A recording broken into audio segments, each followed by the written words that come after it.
Da da da da da da da. Da da da da da da da. Yeah. Find your path with the knowledge of others and become an illuminator for those who struggle. Guide their way just by being true, and being in alignment because it comes naturally to you. On self-discovery wisdom, we share to find inspiration with lessons for millions. We hope you listen. Good morning, good afternoon, and good evening, everybody. Welcome back to another edition of Sarah's View of Life, right here on selfdiscoverywisdom.com. Excuse the different appearance here. I am staying at my son's house while they're in Mexico looking after a pussycat and a doggy. So I don't have the same backdrop as I usually do. But I have a topic I want to talk about today, and it's something I had a chat with ChatGPT about. I've known for so long that water is something very, very precious, and yet we still don't seem to understand it, and politicians are still not acknowledging that we are very short of water. So this was my conversation with Chat, and things that I think that we need to be aware of. He says our planet is 71% water and less than 1% is easily accessible fresh water.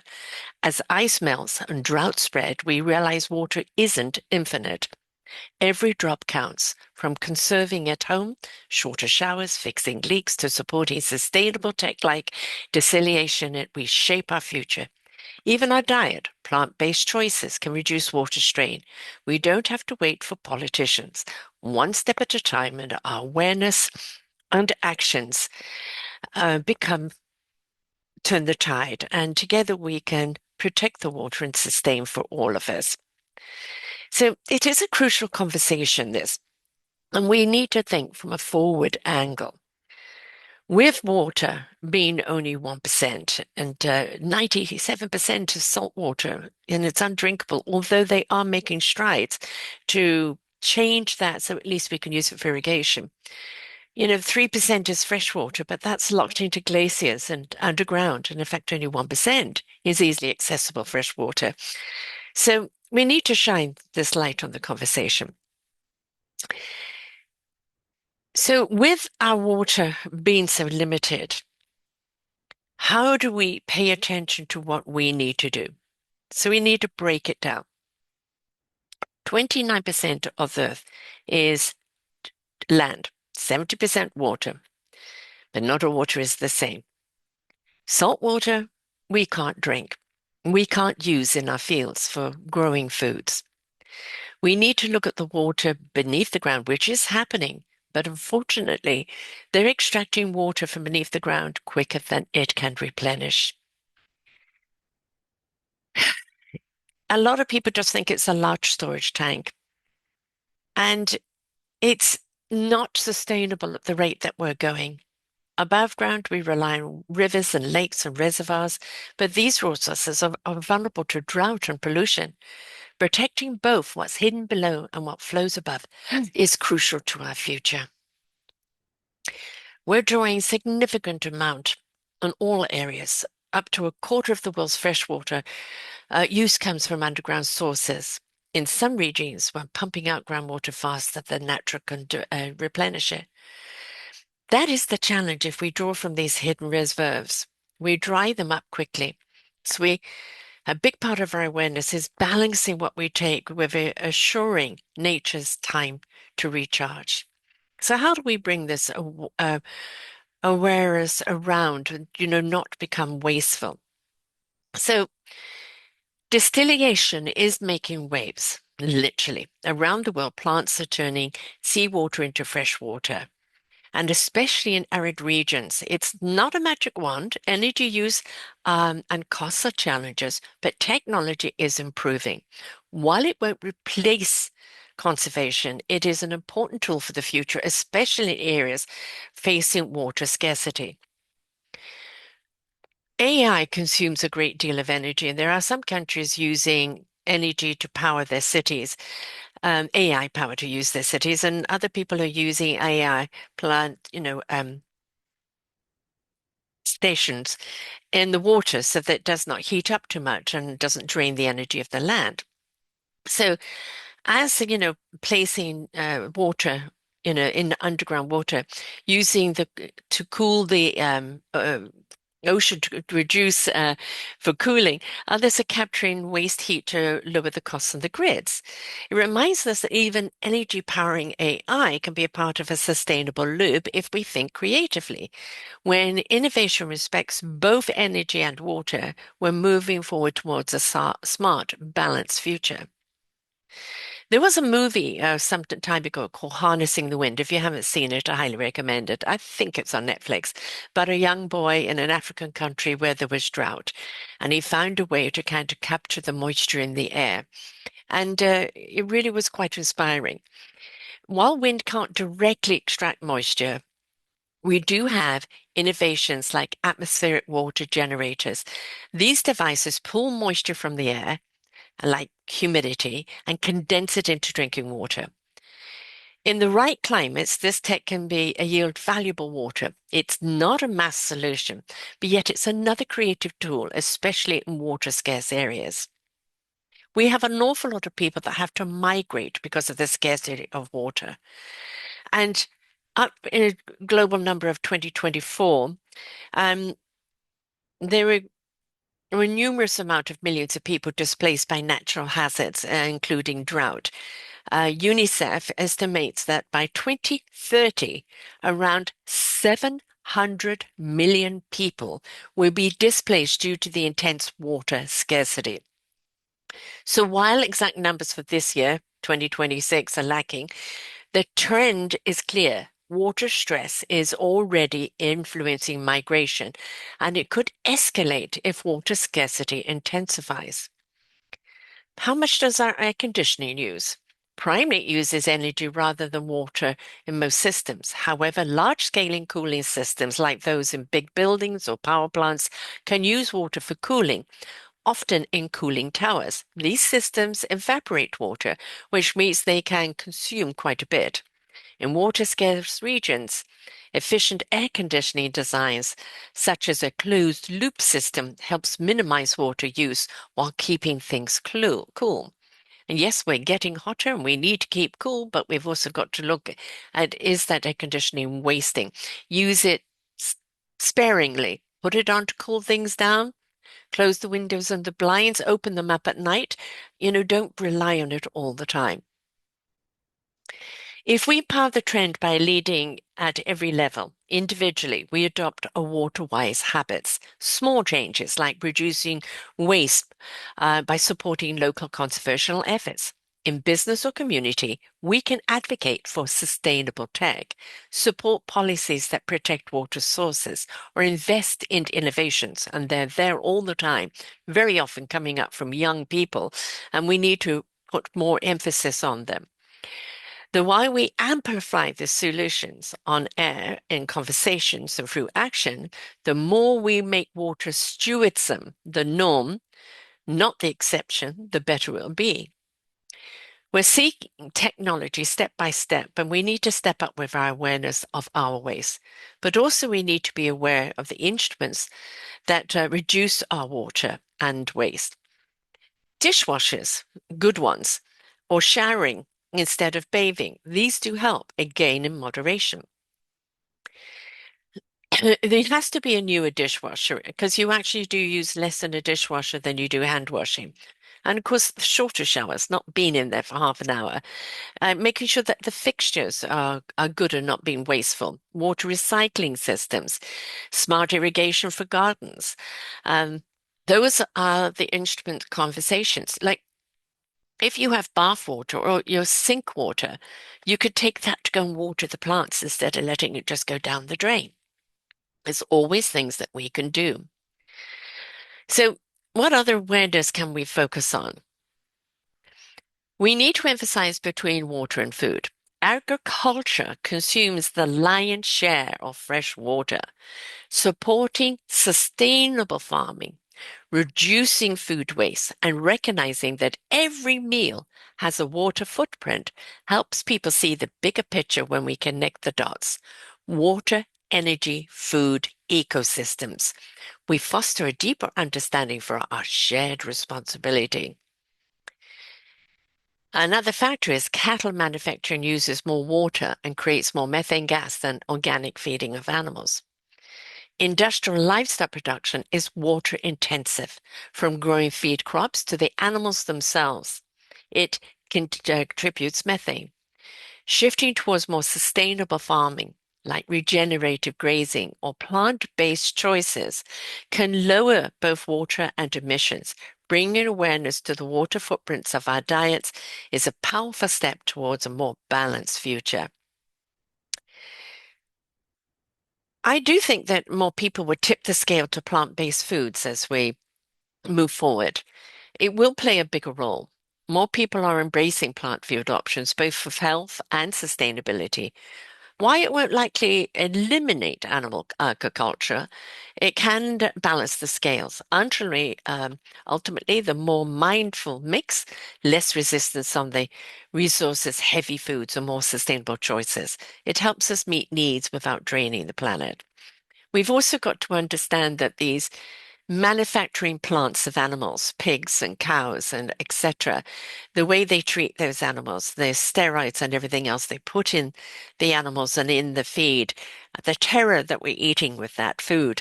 If you are going to eat meat, please make sure it is from an organic, humane platform and not from these places where it is purely taking livestock and just breeding it for death in a very cruel way. And that those are the places that take more water and create more methane gas. So let's be mindful on that. So there is always a turning point, and that turning point has passed. The warnings, whether about water, climate, or inequity, are already here. The question is, how quickly do we decide to act without collective responsibility? As we see more communities directly impacted, whether through droughts, migration, or resource conflicts, as we're seeing so many more fires now, the fires seem to be hotter and more ferocious because the land is so dry. That's when we realize action is no longer, inaction is no longer optional. But we have to find, we have to find a way to start the process now into conserving, not wait for crisis. But I would say that crises have already been here with the droughts, with the fires, with the flooding. It's all out of sync completely, and it's because we've brought about that imbalance. We can choose the turning point now by prioritizing sustainable before we hit that tipping point, which is so very, very close. So the awareness politically, if you have political parties that say there's an abundance of water, an abundance of this, and climate change is a hoax, yet we are seeing ice packs melt and we're seeing less and less water resources, therefore, as in our future, then we're up against a political regime that refuses to acknowledge climate change. What can we do as citizens? The awareness in politically, you have political parties that say abundance of water. We have to stand up and take the reins. We have to say that we're going to preserve it. We're going to be conscious. We're going to do whatever we need to be more innovative. We drive that change. Politicians finally follow suit when they see what we're doing works. But, let's face it, you have a huge balance of people that just think life is going to go on and on and on as is in an opulent, greedy and gouging way without a price to pay. And we cannot do that. So we can't wait for them. We've got to be the change. We can vote with our ballots and our wallets and our voices, support leaders who prioritize sustainability, back companies that conserve resources, join local initiatives, or educate peers. When enough is out, we shift the cultural momentum, making it clear that ignoring reality is not the way to go. And it's not acceptable. Ultimately, grassroots pressures creates the demand for even politician systems must follow. As we're seeing so many more fires nowadays, especially here in Canada and California and many other places. And then, of course, you see floods and droughts come about. You know, our fire season is so much stronger, much longer, and far more ferocious, especially as we see, here in Canada and various other places. Um, our fires are sooner and longer and more, and just literally burning towns to the ground. And this is a wake-up call. Are beginning to people understand that this is actually happening and we can't wait for anybody else. We've got to get on with it ourselves. That wake-up call, when that wildfires hit home, people really feel the urgency. More are realizing that climate impacts are here, not hypothetical. While policy matters, communities don't have to wait. We're seeing people push for local preparedness, sustainability and land management, and create adaptation in that grassroots shift, acting where we can that drives broader awareness and action. This is a topic that some people will acknowledge and understand, and some people will still be in denial because we're asking people to change their practices, and change is hard. What would you say one could do one step at a time with awareness and consciousness of water preservation? Well, we could start at home simply by being conscious of every drop, fixing leaks, shorter showers, turning off taps. It builds awareness. When people see the actions matter, they start uh, asking bigger questions. And it's about the momentum. Small personal changes lead to collective shifts. Once we feel that connection, we naturally expand into a wider action.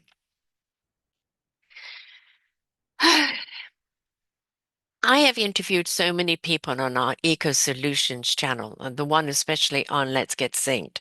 And there are so many people that are standing up against ecocide, the gouging of the planet and its resources without replenishing, just literally killing the planet, and what we can do about it. Simple, Simpol, signing to be an earth advocate and demanding our politicians sign for it too and speak up for the planet. Otherwise, you won't vote them in. We've all got the power and the voice, and there are people that are standing up for us, and we need to get behind them. And there is a link here on my show page that you can go to it. But if you're listening to this, you go to selfdiscoverywisdom.com to the tag that says podcast, and you go down to until you see Let's Get Synced or Eco Solutions show, and you will find those shows there. We have to understand water isn't going to be there forever. We need to understand awareness is like water. It needs to flow naturally. Let's make sure that people feel it, that they feel empowered to make that mindful step. We cannot ignore it. We can't turn a blind eye. We can't say, well, it doesn't affect us. If you use water to bathe, if you use water for dishes, for washing your clothes, if you buy vegetables or meat or bread or anything, every single thing has used water that you consume, that you put on, that you put in. Everything is water. Our bodies are, I think, 70 or 90% water, right? And we need water in our body to flourish and oxygenate our organs. Our organs desperately need water as well as they need oxygen and energy and everything else positive in our system. But water is so essential. We see so many people just drinking pop or coffee and not drinking water at all. And water is essential. But there again, what kind of water are you drinking? Because some of the water doesn't have any of the minerals in it, any of the things in there that fortify your body. A lot of this bottled water that we buy is basically kind of tap water that they're just selling to you at a high price. So we need to be conscious of our water. Where is it coming from? Is it mineralized? Is it something that's healthy for our body? We need to understand, folks, that we can't hand ourselves over to the decision makers because they're in it for profit. They're in it with an agenda. They're under pressure to make somebody rich. We need to understand that if we want change, we need to be the change, which means that we need to create change in our lives, one step at a time. Be conscious in the shower that, they say shower with a friend, shower with your kid, right? Don't spend hours in the shower. If you're having a bath, couple of you in the bath, or take the water out to water the plants. When you're doing dishes, throw it in the dishwasher. It uses less water than it does just letting the sink run. Or run water into a bowl, the soapy water, wash your dishes, and then a quick rinse of the dishes afterwards. Doing your laundry, don't just wash things only for 2 or 3 things. Wait until there's a full load. There's so many things we can be conscious about. And, really, there's so many things like the manufacturing of meat that uses so much water and that is so inhumane, that creates methane gas, for Christ's sake, that burns through our ozone. There's so many alternatives. Vegetables are so utterly healthy for you, and plant-based foods have more nutrition than the meat that you're eating because they pump it full of stuff and it hasn't got the same quality that it used to have or is organic, where proper old-fashioned farming is done. So let's be mindful. Let's just be mindful. If you want to live another 20 years without famine, right? If you have children and grandchildren that you want to see them grow up in a world where they still have abundance, then we need to be conscious. We need to understand, like oxygen, water is essential to our survival. Any living thing needs water. Any living thing on land. Every branch and leaf and plant needs water. Every animal needs water. We need water.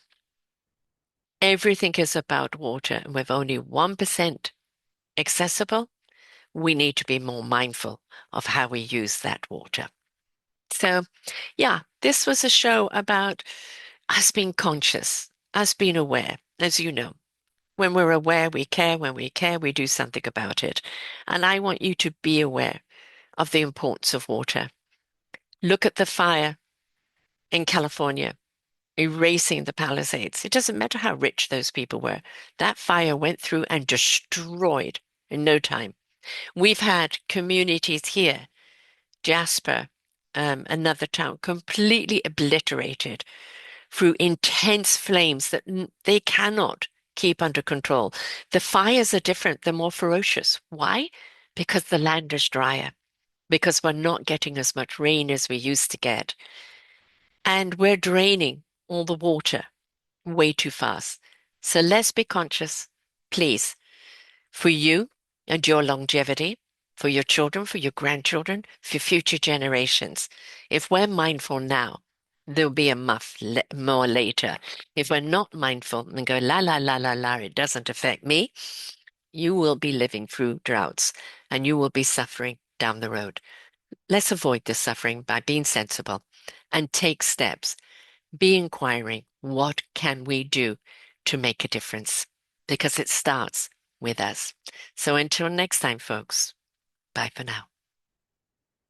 We hope that you enjoyed the show. There are so many more for you to listen to right here on selfdiscoverywisdom.com.